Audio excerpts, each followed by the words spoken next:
Pertsona nagusien eskubideen aldeko manifestazioa eginda Eibarren zapatuan urriaren 4.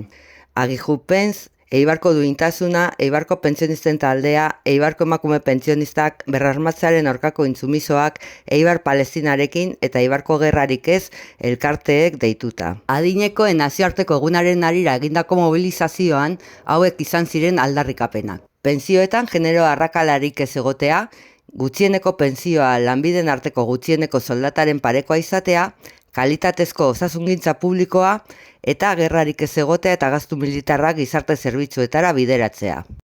Manifestazioaren amaieran komunikatua irakurri zuten Untzagan. 35 urte nazio batuek urriak 1 adinekoen nazioarteko eguna aldarrikatu zuten eta duintasunari buruz hitz egiten dugunean bidezko pentsioei buruz hitz egiten dugu. Kalitatezko osasun publikoari buruz. Personak lehena diren egoitzei buruz. Ez enpresa onurei buruz. Hemen gaude, arlo publikoan sinisten dugulako. Horrekin batera, datorren asteburuan urriaren 12an, Untzagatik eguerdian irtengo den Palestinaren aldeko manifestazioarekin bat egiteko deia egin dute.